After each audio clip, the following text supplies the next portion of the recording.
Hi there, I am Tanya Windiger, and today I want to share with you some tips on studying and how to stay focused on reading, like your concentration. And if you have post-traumatic stress disorder like myself, you know this can be a nightmare. I had times where I could not get past the very first sentence in a paragraph. It was so frustrating, humiliating in many ways, not being able to do this as an adult, and so over the years I tried lots and lots of things which I want to share with you. I've written them on flashcards and to help me increase that time so I can now actually focus and study for probably average 40 to 50 minutes at a time. So it was a long process, but if I can do that, so can you. So because I have so many things to share, I had to divide this into 3 parts. So in this video I will share some don'ts with you. I will talk briefly about medication as well, and part 2 will be more hands-on tips and tools that can help you memorize or retain information more easily. Number 3 will be more the study endurance, how can I get past the first sentence? Okay, let's get straight into it. So very first thing, very important.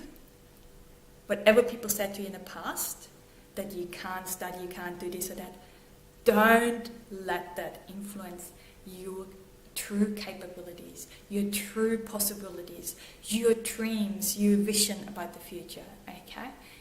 Don't even remember that at all. Just disregard it because they don't know nothing about you. I've been told the same thing, and I did not go to university straight after my high school because I was between pass and fail all the time. But I moved from Austria to Australia. I learned a new language, English, which is really hard to spell, by the way. And then I did an apprenticeship as a chef, which is I was okay with that kind of studying. It was more hands-on. I was really struggling with the reading part of it, but it was okay. But then when I was 28, I did enroll in my very first university degree.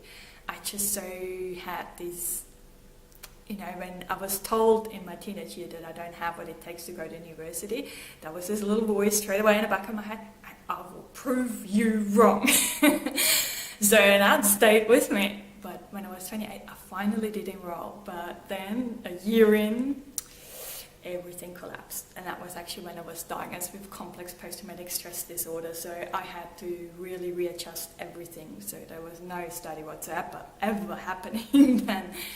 But I finished it. I have a bachelor degree in biomedical science. I ended up doing a dissociate degree in medical laboratory science.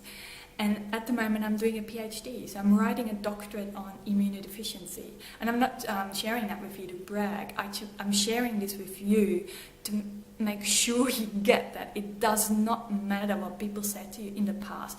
I'm not even smart, my IQ is not really good at all. It's quite embarrassing. But I have this determination to reach my dream. I'm driven, I don't care. I get there, I do what it takes, and I'm very disciplined about that. That's what I'm saying. If I can do this, so can you, okay? So the first don't is, that was huge for me. I was getting so frustrated and angry and furious with myself to the point of self-harm when I couldn't study, when it just didn't work for me. And I remember my psychiatrist always used to tell me that anger is keeping me stuck. Well, I was telling him, no, I need this anger because it keeps me productive, moves me on. And I must admit now that I was wrong. I don't have that much anger, and I'm so much more productive these days. So I truly do not need that. So there's one thing you need to learn is that was the most difficult part for me, to have some compassion, be kind to myself. And I have talked about that in other videos, so I won't go into detail about that, but it's something very difficult, and you sure need that even for studying. So number 2 is, when I had that in my mind that I'm going to study today this chapter, I used to sit down, and regardless of how I felt, I forced myself to get through this chapter, and it was just like magic. I would open that book and all these past memories came up, all these voices from the past, all these suggestions people said to me from the past came up, and I just could not focus on the study.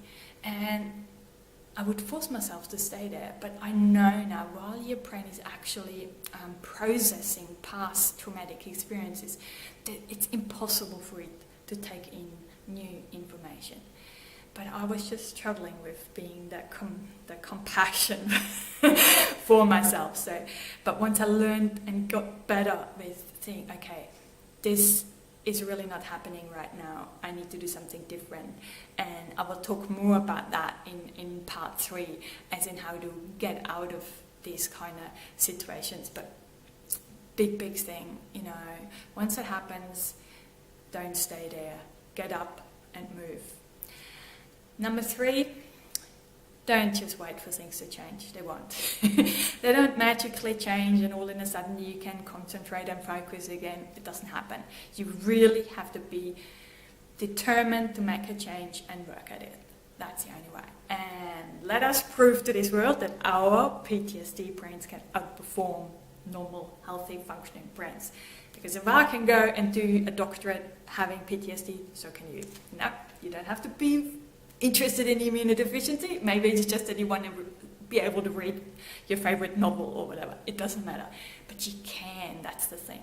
I really want that you really remind yourself all the time that you can learn this. It is just a determination and persistence to work at it, to get through this. Okay, and just briefly a little bit on medication, because I had so much professional help throughout and always, I can only encourage you to go and seek professional help. But when I was struggling, I was on very high doses of medication here and there, and just medications like your oxazepam that can help you with your anxiety and things like that. They actually interfere with your memory as well. So make sure you talk to your psychiatrist when you take medication. How does that affect my ability to learn? And they probably can advise you, if you do need that medication, maybe don't give it till the afternoon before you start studying and things like that. And another medication I took was Seroquel. While it helped me with my sleep again, it was a nightmare in the morning. I used to be so drowsy and slow and sluggish in the morning, and I would get up and have breakfast, and then I would go and have a morning snooze. So there was nothing happening before lunchtime. So just be aware of that, and again, be kind to yourself. There are phases you get through. Just make sure you know that it's a phase, and it will change for you too, just like it did for me. So, as I said, in part 2, we're talking about hands-on study tips, part 3 on endurance. See you then.